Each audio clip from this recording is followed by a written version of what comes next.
Subscribe कीजिए ध्येय IAS channel को और बेल आइकन को दबाइए लेटेस्ट वीडियो सबसे पहले देखने के लिए।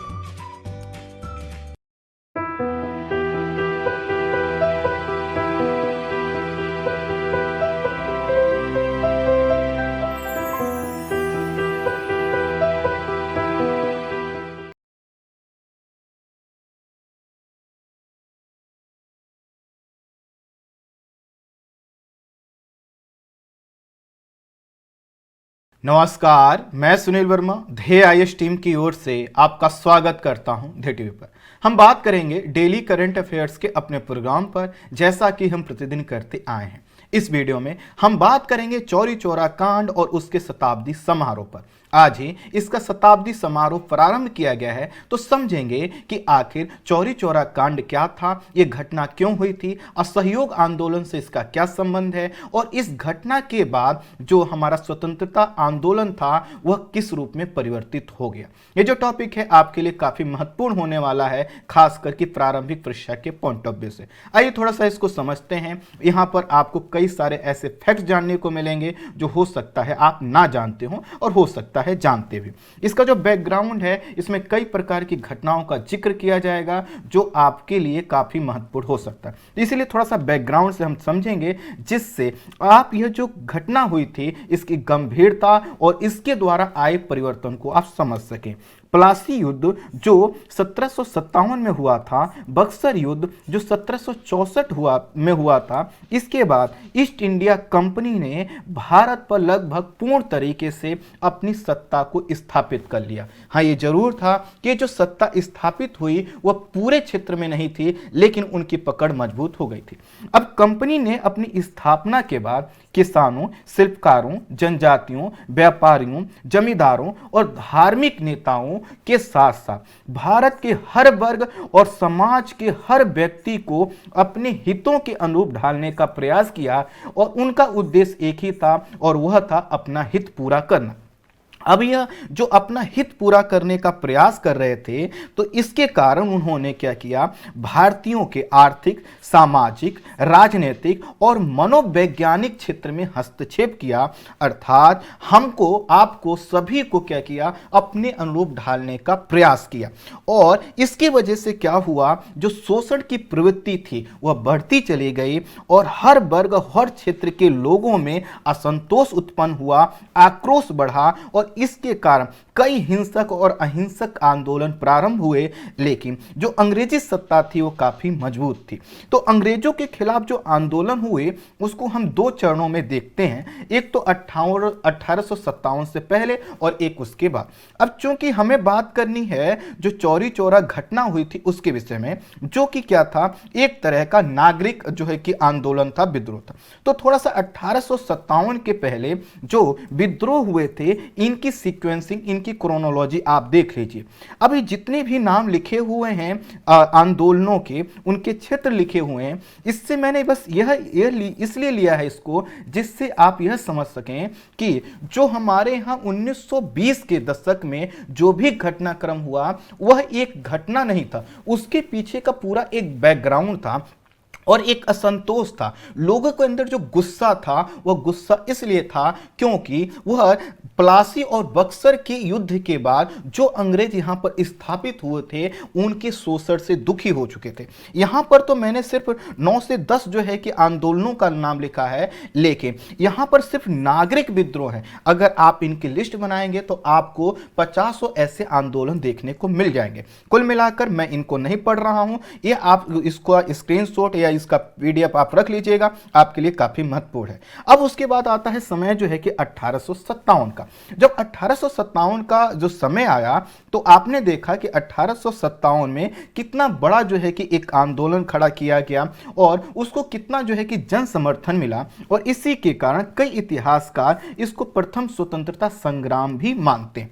अब 1857 के विद्रोह में भारतीयों ने एकजुटता का प्रदर्शन किया और एक दूसरे के साथ सहयोग प्रकट किया और इससे क्या हुआ, अंग्रेजों की जो सत्ता थी वो जाते जाते बची थी। थी।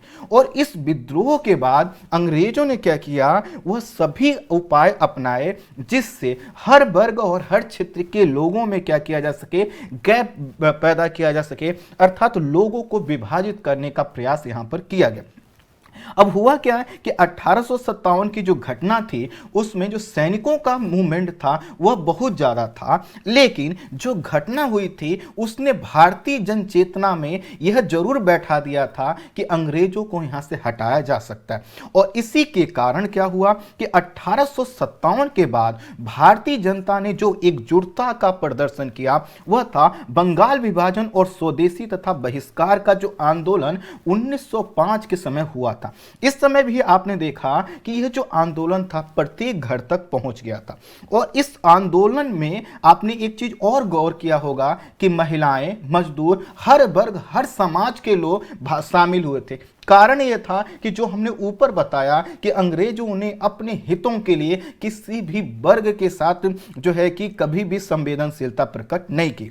अब हुआ क्या कि जो आपने 1905 का समय देखा था इसमें दो चीजें चल रही थी, अर्थात एक तरफ जो है कि एक उदारवादी धड़ा था जो यह कह रहा था कि अंग्रेजों से हमें जो कुछ भी लेना है उसको शांतिपूर्वक तरीके से लेना।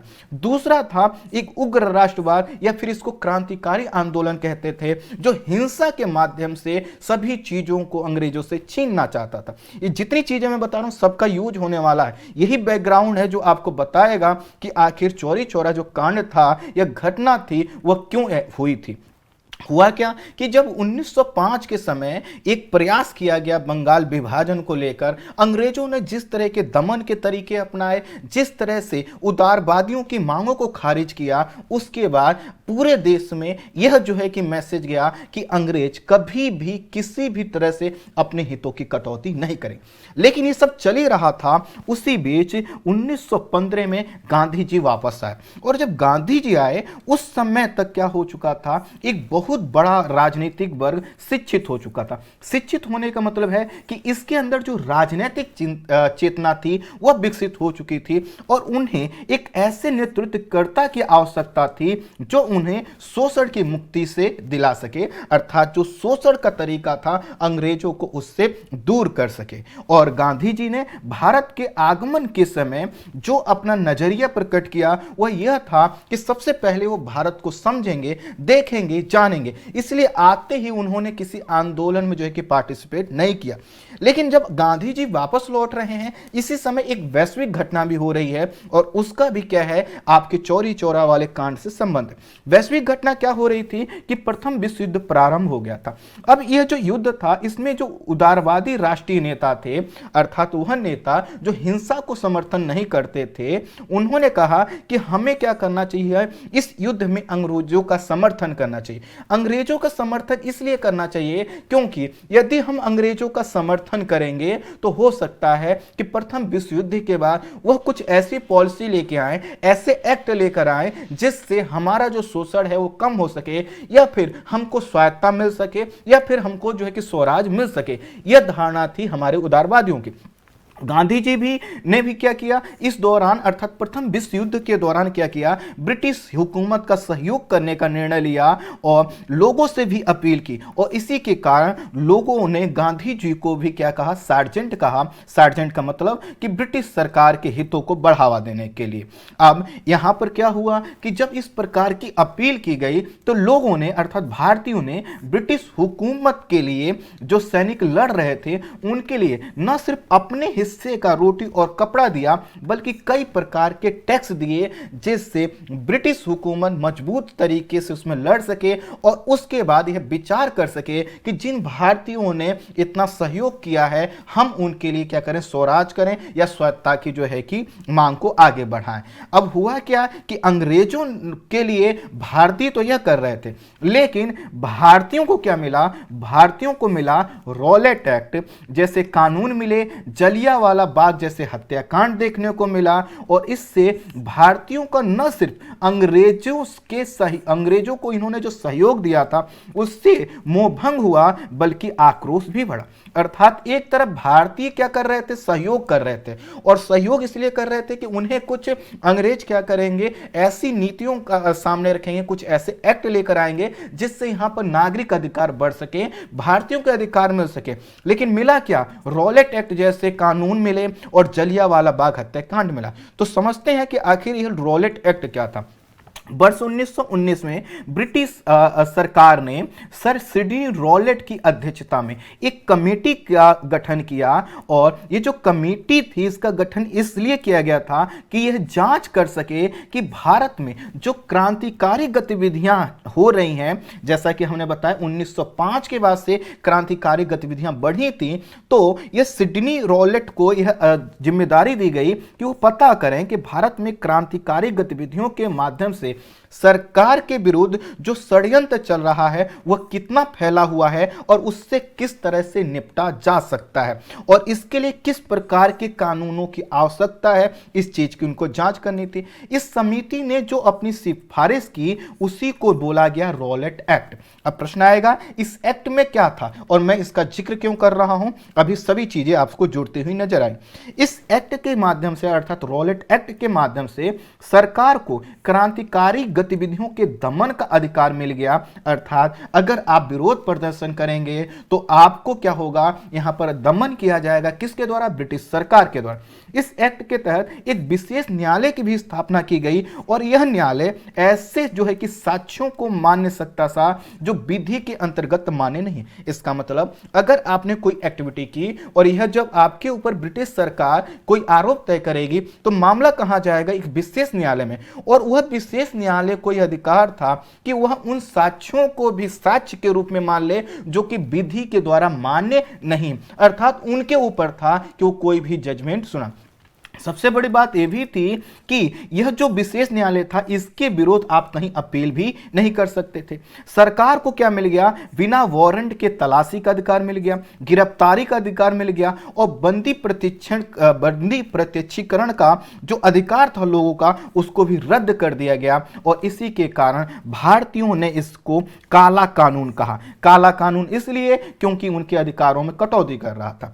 अब एक तरफ तो क्या हुआ, यह एक्ट मिला। अब युद्ध की समाप्ति के समय जो भारतीय की कंडीशन थी वह बिल्कुल भी इसके लिए तैयार नहीं थे कि ब्रिटिश सरकार रॉलेट एक्ट जैसा कानून लेकर आए और जनता को क्या करे, जो वह अधिकार मांग रहे हैं उसके लिए उनका दमन किया जाए। इस बीच तो क्या हुआ, रॉलेट एक्ट आ गया। लेकिन जैसा मैंने कहा कि गांधी जी ने कहा था कि हम तुरंत आंदोलन में सक्रिय नहीं होंगे, लेकिन गांधी जी जो है कि आपको पता है कि चंपारण सत्याग्रह इस समय तक कब कर चुके हैं, कब तक, जब तक कि रॉलेट एक्ट आता है तब तक गांधी जी क्या कर चुके हैं, चंपारण सत्याग्रह कर चुके हैं, जिसको प्रथम सविनय अवज्ञा आंदोलन माना जाता है। अहमदाबाद मिल हड़ताल कर चुके हैं जिसको प्रथम भूख हड़ताल माना जाता है। खेड़ा सत्याग्रह कर चुके हैं जिसको प्रथम सहयोग आंदोलन माना जाता है। अर्थात गांधी जी ने यहां तक आते आते जो उनका एक आंदोलन करने का तरीका था उन सभी चीजों को जनता के सामने रख दिया था, और इसी के कारण जनता में जो गांधी जी की लोकप्रियता थी वह चरम पे पहुंच गई, और गांधी जी की जो छवि बनी वह एक निर्भीक नेतृत्वकर्ता की बनी। और सबसे बड़ी बात, चूंकि उन्होंने अहिंसा का सिद्धांत दिया, इससे जो वर्ग डरता था कि उसके साथ कुछ गलत हो सकता है वो भी उसके अंदर से भी डर चला गया।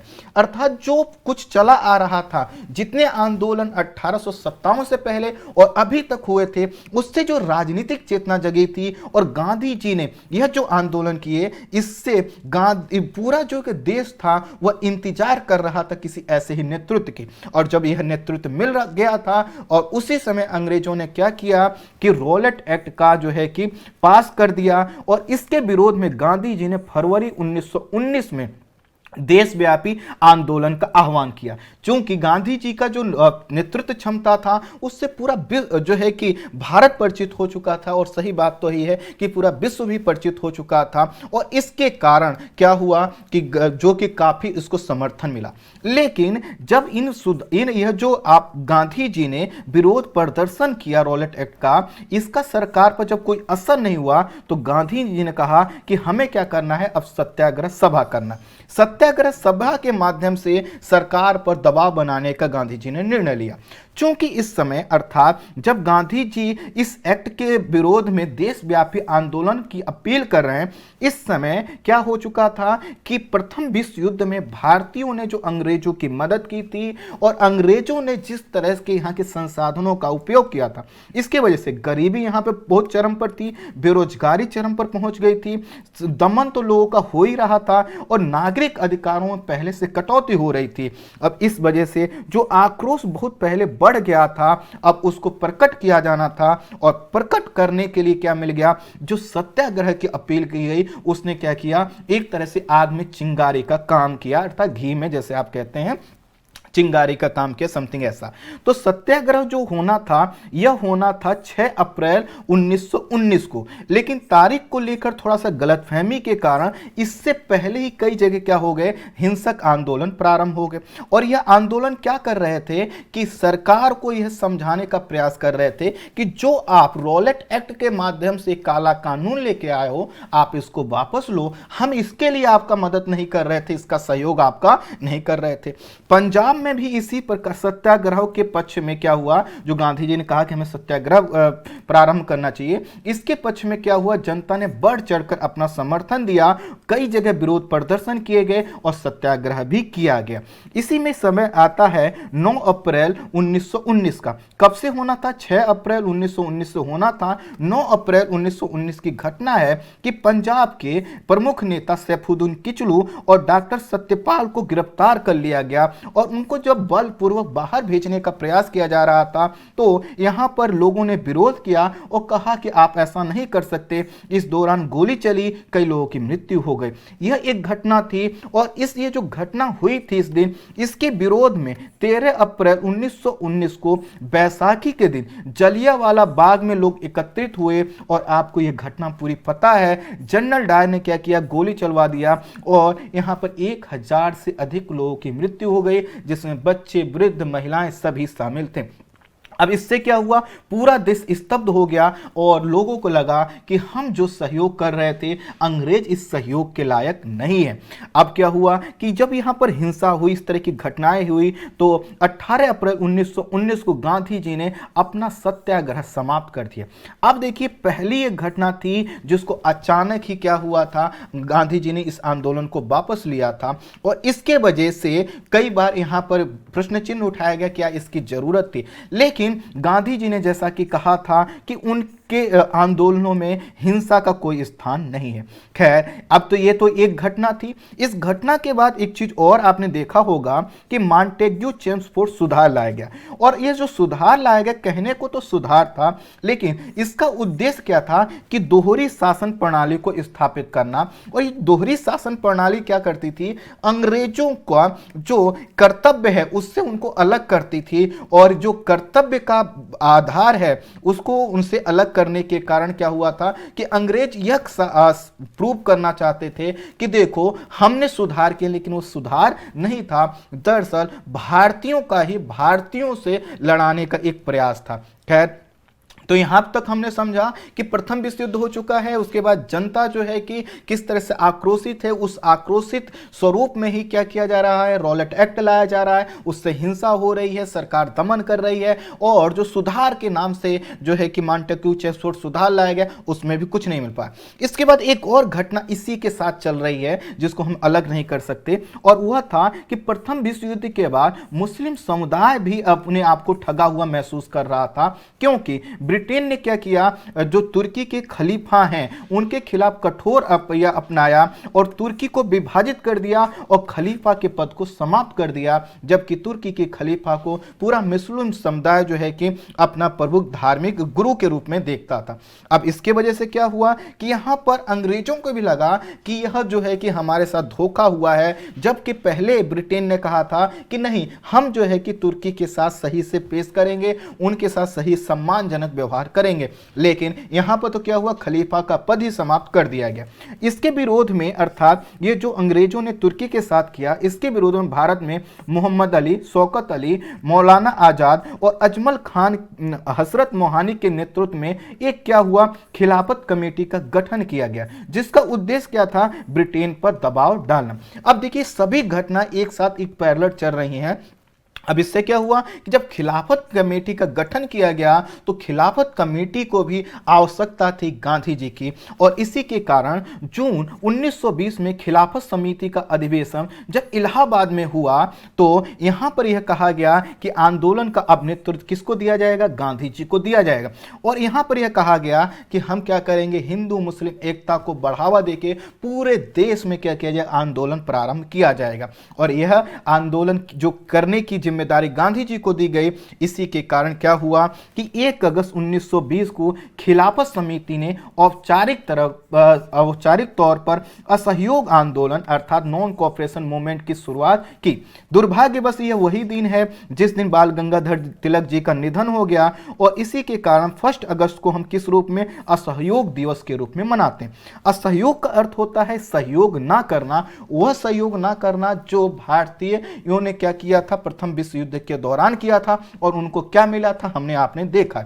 अब जो असहयोग ना करने की बात थी, इसमें कई तरह की चीजें शामिल की गई, जैसे सरकारी शिक्षण संस्थाओं का हम बहिष्कार करेंगे, न्यायालय का बहिष्कार करेंगे, विदेशी वस्तुओं का बहिष्कार करेंगे, जो सरकारी उपाधियां हैं, जो अवैतनिक पद हैं उनका हम परित्याग करेंगे, सरकारी जो कर हैं उनका हम भुगतान नहीं करेंगे। ऐसी कई चीजें शामिल की गई। चूंकि इन सभी चीजों को हम अगर इसमें शामिल नहीं होंगे तो ये पता चलेगा ब्रिटेन की गवर्नमेंट को कि हम असहयोग कर रहे हैं, और असहयोग जब हम कर रहे हैं तो स्वाभाविक है उनके जो हित हैं वो प्रभावित होंगे। तो हो सकता है एक मंच पर आकर वह बातचीत करें, इस उद्देश्य के साथ इसको आगे बढ़ाएं। गांधी जी ने असहयोग आंदोलन के दौरान घोषणा की कि यदि पूरी तन्मयता के साथ असहयोग आंदोलन चलाया गया तो 1 वर्ष के भीतर स्वराज प्राप्त हो जाएगा। और इसी के कारण पूरे देश में, चूंकि अभी तक का जो माहौल बन चुका था, हर वर्ग, हर समाज, हर क्षेत्र के लोग दुखी हो चुके थे, इसी के कारण कर्नाटक को छोड़कर लगभग पूरे भारत में यह आंदोलन इसका जो प्रसार हुआ, और हजारों छात्रों ने सरकारी स्कूल और कॉलेज को छोड़ दिया। ठीक इसी तरह से जो देश के प्रमुख वकील थे उन्होंने अपनी वकालत छोड़ दी, विदेशी कपड़ों की सार्वजनिक होली चलाई गई और विदेशी कपड़ों की दुकानों पर धरना दिया गया। महात्मा गांधी ने कैसरी हिंद का जो उनको उपाधि दी गई थी वह लौटा दिया, और तिलक स्वराज फंड में 1 करोड़ रुपए से अधिक का धन एकत्रित हुआ, जो आप समझ सकते हैं उस समय ये कितना बड़ा जो है कि अपने आप में अमाउंट रहा। लेकिन लोगों ने कहा कि हमने जिस तरह से अंग्रेजों का सहयोग किया उससे कुछ नहीं मिला, अब हमें क्या चाहिए, आजादी चाहिए, हमें क्या चाहिए, स्वराज चाहिए, और इसलिए बढ़ चढ़ के लोगों ने इसमें कंट्रीब्यूशन दिया। असम में चाय बागान के मजदूर थे, उन्होंने जो है कि हड़ताल कर दी। स्टीमर पर काम करने वाले मजदूरों और असम बंगाल रेलवे के कर्मचारियों ने हड़ताल कर दिया। 17 नवंबर 1921 में प्रिंस ऑफ वेल्स जो है कि भारत के दौरे पर आए, इनको भी जो है कि विरोध और हड़ताल का इनके सामने भी प्रदर्शन किया गया। उद्देश्य एक ही था कि अंग्रेजों को क्या करना चाहिए, स्वराज भारतीयों को सौंप देना चाहिए। इसके अलावा कई जगह स्थानीय आंदोलन चल रहे थे, वो सभी स्थानीय आंदोलन क्या हुए, इसी असहयोग आंदोलन में शामिल हो गए, जैसे कि अवध किसान आंदोलन, एका आंदोलन, मोपला विद्रोह और सिख आंदोलन जैसे आंदोलन को ले सकते हैं। इस आंदोलन में मध्य वर्ग, व्यावसायिक वर्ग, किसान, विद्यार्थी, महिलाएं, सभी धर्म के लोगों ने अपना सहयोग दिया। और जब सहयोग दिया तो इसका मतलब क्या था, इसका प्रसार काफी तेजी से हो रहा था। लेकिन इसी बीच क्या हुआ कि मई जो है कि 1921 में गांधी जी ने उस समय के जो है कि जो यहाँ के वायसराय थे उनसे संपर्क किया, और और उनसे कहा कि आपको जो है कि इन चीज़ों में सुधार करना चाहिए, लेकिन कोई असर नहीं हुआ। बदले में क्या हुआ, इसके बाद अर्थात जब एक मीटिंग हुई गांधी जी की, उसके बाद उस सरकार ने आंदोलनकारियों के विरुद्ध दमनात्मक कार्रवाई फिर प्रारंभ कर दिया। जो स्वयंसेवी संगठन थे उनको अवैध घोषित कर दिया, सार्वजनिक सभाओं पर प्रतिबंध लगा दिया गया, प्रेस पर क्या कर दिया गया, प्रतिबंध लगा दिया गया, और गांधी जी समेत अनेक महत्वपूर्ण नेताओं को गिरफ्तार कर लिया गया। अर्थात हम तो मांग कर रहे थे कि हमें क्या चाहिए, हमें स्वराज चाहिए, हमें जो है कि असहयोग से एक तरह की स्वतंत्रता चाहिए थी, अर्थात अंग्रेजों से हमें स्वतंत्रता चाहिए थी। लेकिन हमें क्या मिला कि गांधी जी समेत सभी प्रमुख नेताओं को जो है कि गिरफ्तार कर लिया गया, लेकिन आंदोलन तो क्या हो चुका था, फैल चुका था।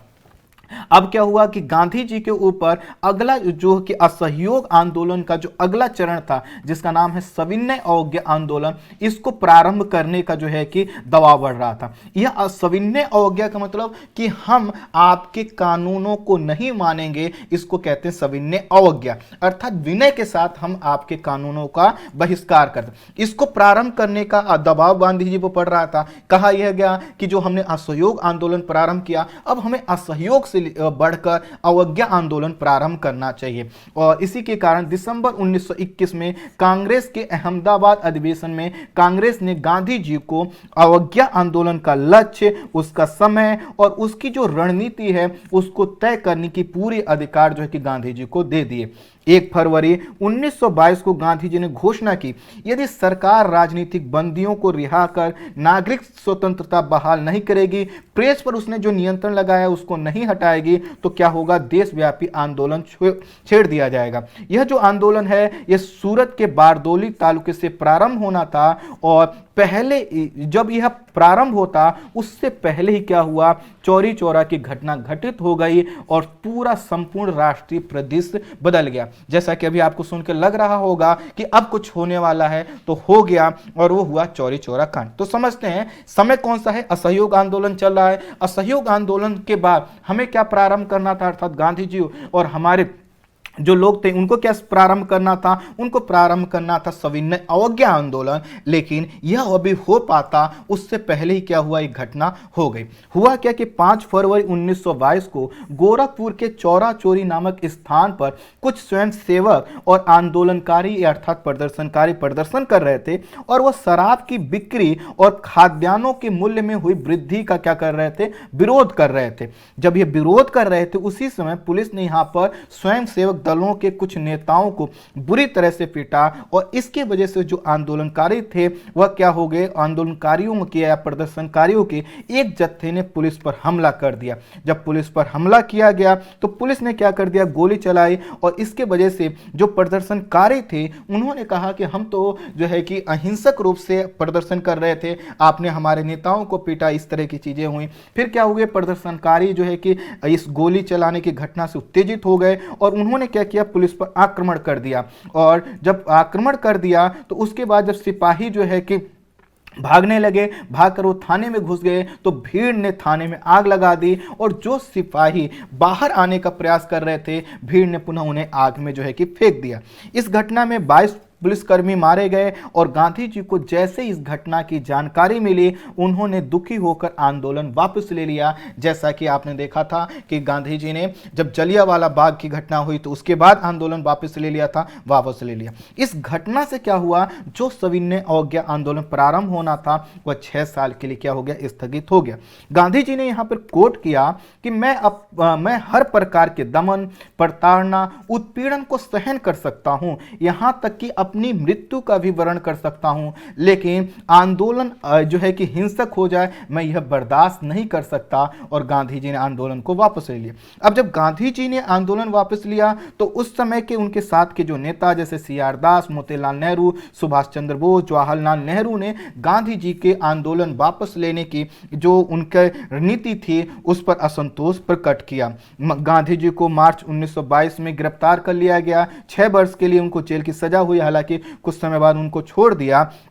लेकिन जब उनको जो सजा हो रही थी उस समय उन्होंने कहा, मैं यहां इसलिए आया हूं क्योंकि मुझे यह एहसास हुआ कि कानून के उल्लंघन और विचार पूर्वक हिंसा के लिए मैं प्रसन्न होकर यहां सजा पा सकता हूं। मुझे लगा कि इस अवसर पर एक सच्चे नागरिक का यही प्रथम कर्तव्य हो। कुल मिलाकर गांधी जी ने कहा कि मैं इस जेल में जो आया हूं, मुझे जो सजा मिली है, मुझे इसका कोई अफसोस नहीं है, क्योंकि हिंसा हमारे जो आंदोलन की रणनीति है उसका हिस्सा नहीं था। अगर ये जो हिंसा हुई है, अगर मुझे इसके लिए सजा मिलती है तो मैं प्रसन्न होकर इस सजा को भुगतूंगा। अब जैसा कि हमने समझा कि 4 फरवरी 1922 को क्या हुआ था, चौरी चौरा कांड हुआ था। तो इसी के कारण उत्तर प्रदेश सरकार ने 75 जिलों में 4 फरवरी 1921 से 4 फरवरी 1922 तक चौरा चौरी शताब्दी महोत्सव आयोजन करने का निर्णय लिया है। और यह जो आयोजन का प्रारंभ किया गया, यह प्रारंभ किया गया प्रधानमंत्री जी के द्वारा वीडियो कॉन्फ्रेंसिंग के माध्यम से,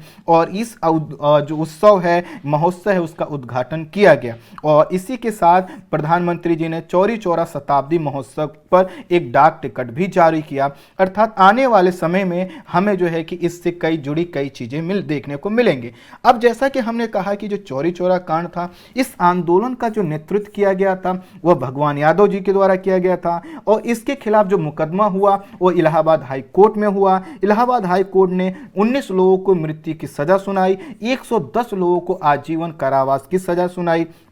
और यहाँ पर जो घटना हुई थी उसी की याद में 1971 में चौरी चौरा शहीद स्मारक बनाया गया है। और यहाँ पर इस स्मारक में अगर आप जाएंगे देखेंगे तो यहाँ पर आपको राम प्रसाद बिस्मिल के कोटेशन आपको देखने को मिलेंगे। अब जब ये घटना जैसा कि हमने बताया तो गांधी जी के जो साथ के लोग थे उन्होंने भी क्या किया था, इस पर अपनी नाराजगी व्यक्त की थी। मोतीलाल नेहरू ने कहा था कि कन्याकुमारी के किसी गाँव की सजा कश्मीर के किसी गाँव को क्यों दी जा रही है। अर्थात उनका कहना था कि जो घटना है एक जगह हुई है और इसको लेकर जो है कि असहयोग आंदोलन जो चल रहा था या फिर जो हम सविनय अवज्ञा आंदोलन जो करने वाले थे उसको नहीं टाला जाना चाहिए। सुभाष चंद्र बोस जी ने इसको राष्ट्रीय संकट बताया, अर्थात आंदोलन को वापस लेने का। और इससे एक चीज और हुआ, वह हुआ जो हिंदू मुस्लिम एक था, खिलाफत को लेकर असहयोग आंदोलन के साथ बनी थी, वह टूट गई और खिलाफत का मुद्दा जो है कि दब गया। इससे मुस्लिम समुदाय को लगा कि उनके हितों की अनदेखी की गई है, क्योंकि इस घटना में उनकी हिस्सेदारी नहीं है। और इसके कारण जो मुस्लिम लीग था, जो कि मुस्लिम समुदाय के हितों को लेकर बात करता था, यह कांग्रेस से अलग हो गया। और 1924 के बेलगाम कांग्रेस अधिवेशन से मुस्लिम लीग क्या हो गया, दूर होता चला गया। और यह दूरी इतनी बढ़ती गई कि आपने देखा होगा आजादी के समय तक सांप्रदायिकता का यह रूप धारण कर चुकी थी। और इस तरह से यह एक घटना नहीं थी, एक काफी बड़ा जो है कि एक ऐसा परिवर्तन था।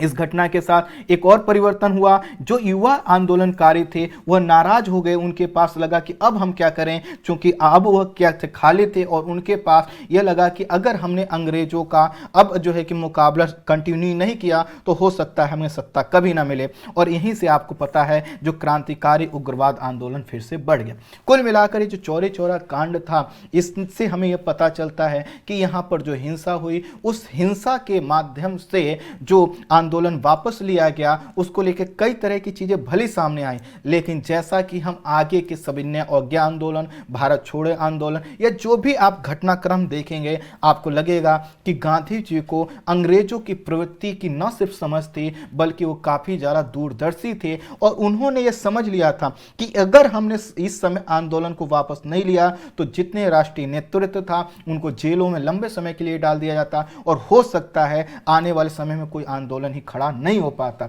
यहां पर अंग्रेज जो गांधी जी का मानना था वह यह था कि हमें आंदोलन करना चाहिए और आंदोलन इस प्रकार से करना चाहिए जिससे ब्रिटिश हुकूमत पर यह दबाव पड़े कि वह जो है कि आंदोलन कर रहे अहिंसक लोगों पर हिंसा का सहारा ले रही है और जिससे वह उस दबाव के कारण सत्ता छोड़ दे। और इसी के कारण आप देखेंगे आने वाले समय में भी जो आंदोलन हुए, गांधी जी ने हमेशा कहा कि हिंसा को कोई स्थान नहीं नहीं है, और वही गांधी जी थे जिनके नेतृत्व में हमने आज़ादी प्राप्त की। आई होप आप समझ पाए होंगे कि असहयोग आंदोलन का इस चौरी चौरा कांड से क्या संबंध था, और यह जो युवा वर्ग या फिर जो गांधी जी से असहमति प्रकट करने वाले लोग थे क्यों इतना क्षुब्ध हुए थे, क्योंकि उनको यह लगा कि आखिर गांधी जी ने जो ये तुरंत डिसीजन लिया है, इससे पीछे का जो उन्होंने मेहनत की थी, जो पूरा आंदोलन आक्रोश पैदा किया था, वह धूमिल पड़ गया। लेकिन जैसा कि आपको पता है कि कोई भी आंदोलन